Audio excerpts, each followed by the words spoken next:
Welcome back to the Crypto's Key conversation. We're going to quickly jump into CoinGecko here. We're currently sitting at a $2.2 trillion market cap. We're up from yesterday. Seeing some green here. We got Bitcoin sitting at 43,480. Ethereum sitting at 3,300. Binance Coin at 500. Tether is Tether. Solana sitting at 148. Cardano sitting at 129. XRP is up. We're sitting at 78, up 1.2% in 24-hour period.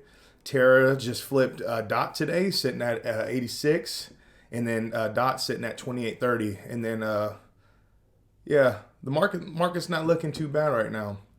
So coming over here, Finance Feed posted this article based off of Jeremy Hogan's recent video and his comments on what's going on with the SEC versus Ripple litigation right now. And it says XRP lawsuit is now believed to end in August and September 2022, according to attorney Jeremy Hogan.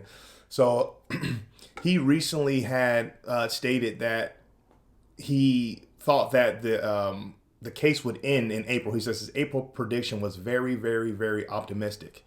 In the video published yesterday, attorney Jeremy Hogan admitted that his earlier prediction of an ending in April, May was very, very, very optimistic. Given the discovery cutoff and the 5-month briefing schedule, we are at the end of July before the judge even gets the case to make a decision, he explained. The decision will take some time, and that puts us out to August, September 2022. Attorney Jeremy Hogan added that the parties can stipulate a shorter time frame, and the judge would agree with that.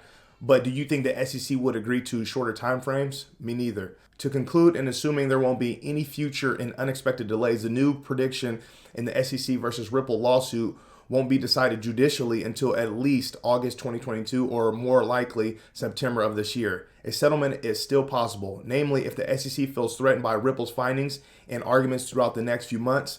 While it would be natural for Ripple to want a settlement in order to get back to orderly business, Chief Executive Brad Garlinghouse has said he wants to take the case to the very end. So he pretty much was like, we need to know where we stand, as in clarity. We need clarity.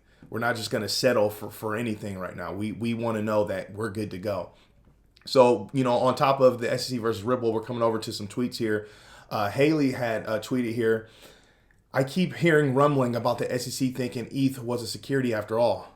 2022 may be even more of a SEC crap show than I thought. So responding to Haley's tweet, Johnny Deaton said, like I said before, Hinman better lawyer up. The day that the SEC filed Hinman's sworn affidavit in the Ripple and XRP case stating that Ether's free pass speech represented only his personal opinion and not the SEC guidance placed him in violation of Title V. His second tweet here says, as a former federal prosecutor, I've won cases with less circumstantial evidence of guilt than. Imagine what might be uncovered through subpoena power. The sad irony is that those that celebrated the lawsuit against Ripple might ultimately regret the lawsuit the most. So coming out here, he posted, this image here of Title V. So that's going to carry us over into another tweet here by the digital asset investor. And he's responding to H_Fintech's tweet, which was stated, by court order, all Hinman's emails exchanged with Ethereum will be delivered and viewed. Scandals have begun.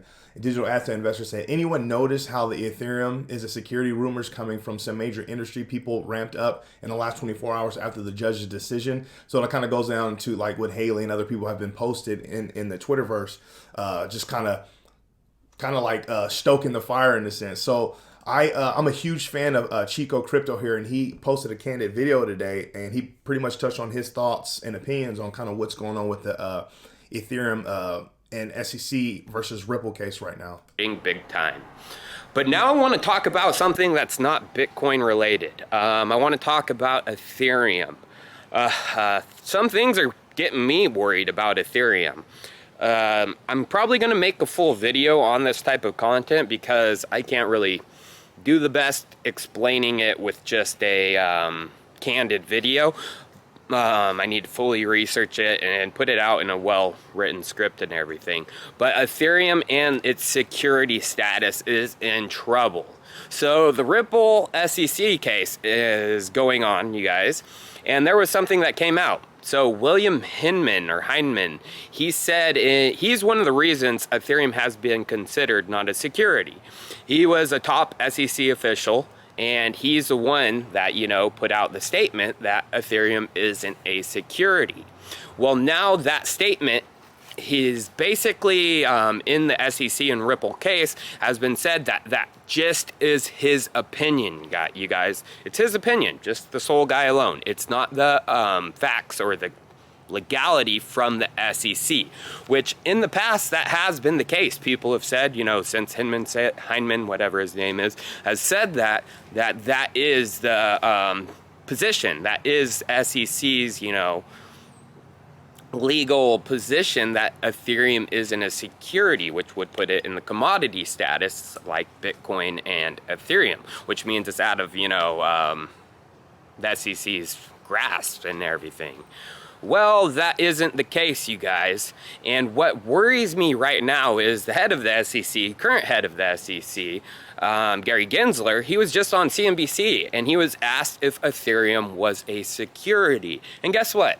He wouldn't frickin' answer the question. He was, no, not putting out a statement. Why wouldn't he? I mean, if that is the position of the SEC, that Ethereum isn't a security, he would just say Ethereum isn't a security. So you guys, Ethereum and its status is in trouble, in my opinion. I love how he just like impersonated Gary, because that's literally how we all feel. So he's I highly value, a lot of his input when it comes to, what's going on in the market and different digital assets within the space. So if you haven't checked out Chico Crypto, make sure you go and subscribe to him. But I brought him on because, Digital Asset Investor was talking about, major industry people. And then you have like more, other YouTubers, popular YouTubers, and I guess more higher status people within our society starting to kind of pay attention to kind of what's going on with this SEC versus Ripple case. So I wanted to throw that in there. And to put icing on top of the cake, this is kind of weird that this poll here by Vitalik Buterin has been popping off lately. It says, poll for Ethereum community. You wake up in 2035 and 80% of all transactions and savings in the world are in one currency that is not ETH. Which would you prefer it to be? So obviously, he put BTC, USD, Sol, ADA. That's just the four he put on here. But it's just crazy to see that, with everything going on, like why is he, posting these polls? Kind of random. May have some, some sort of purpose behind it, but I just thought I'd throw that out there just because I thought it was pretty funny to see that. Now coming over here, there's an article here by You Today. It says 140 million XRP wired by Ripple tech giant in this crypto unicorn as XRP trades at 76 cents. So coming down here, it says the key points here, Ripple and exchanges wire 140 million coins. And then it says major blockchain tracking platform Well Alert has shared that in the past 24 hours, a staggering 139.8 million XRP have been moved by Ripple, crypto unicorn Bitso, and other several large crypto exchanges. Close to 140 million XRPs were shifted by Ripple and several other top-tier trading venues, with a couple of Ripple's on-demand liquidity partners among them. Well Alert detected 5 transfers carrying from 16.5 million to 50 million tokens each. Among these transactions is one made by Ripple, which sent 20 million XRP to Coins.ph, a major crypto exchange based in the Philippines that operates as an on-demand liquidity corridor. The transaction was made from Ripple's wallet under the RL18 VN title. So just wanted to put this up here because, things are brewing. Something's cooking up nicely right now with how everything's kind of going. And it seems like everything's almost lining up perfectly. So coming over here, the Rav Economan had posted this tweet here that stated, forgive me if this has been seen before, but here's a recent patent from Goldman Sachs, systems and methods for updating a distributed ledger based on partial validations of transactions, mentioning validation servers that could be handled, #Ripple. So then here's just a quick little snapshot. For example, each of the validation servers, 130 and 132, may be associated with an asset.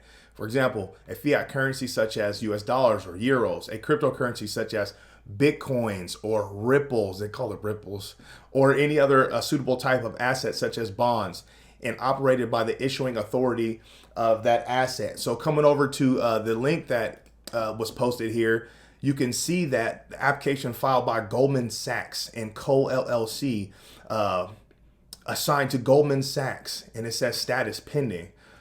makes you really think here. It's like, okay, what's going on? Obviously, Goldman Sachs has a lot of competitors out there, and there was an article that was already posted talking about Goldman Sachs expert claims Ripple has the potential to change the world. So if you see, a patent pending here, kind of makes you lean towards, okay, maybe they're trying to get ahead of their competition right now when it comes to getting this patent and really like increasing their utility and what they can offer their clients.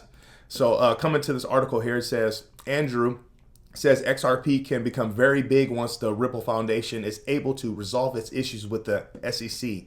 Andrew has held various positions at Goldman Sachs, AGI Bank, and other major financial institutions. The expert said the following about the XRP token. Ripple will redefine online payments, and I believe Ripple will likely go public once the SEC lawsuit is resolved. The main advantages of using the Ripple protocol are speed and reduced risk. XRP is a replacement for SWIFT, which is expensive and slow. He explained that SWIFT is a 50-year-old interbank settlement system that controls the flow in funds across borders. Fiat currency takes about 3 to 5 days to transfer from one country to another via SWIFT and requires high transfer fees. Ripple's XRP takes about 5 seconds to transfer from one country to another. So with all this, and then so you see this article and these statements, and then you see this patent that's pending, and thank you to the Raffle Kahneman to post this tweet up and kind of update us on what's going on. Just goes to show you that, hey, there's really something cooking up right now. With all the evidence that's been brought to us, with their own voices, them on video footage that's all been posted in the Twitterverse by all the the great community members, XRP community members, the big YouTubers out there that's really been helping drive this narrative and backing the side of Ripple and XRP. It just shows us that, like, hey, something's really cooking up nicely. And when it comes to the Ripple and SEC case, honestly, with how everything's lined up, it looks like Ripple's literally well in ahead of the SEC in regards of position of power within this case. So it's just a matter of time until Ripple gets its shackles free and XRP can explode and flourish. So that's just my personal testimony and opinion based on what's going on in the market, in particular with Ripple and XRP. Being an investor since late 2017 and accumulating this entire time and holding through all the ups and downs and all the craziness, like, I have high conviction that we are on the right side of the law, on the right side of history, and I truly believe that it's just a matter of when, not if. I'm going to repeat that. It's a matter of when, not if. It matters when XRP and Ripple really get to take off and flourish and solve the use case that they're set out to solve. With all that being said, stay strong out there.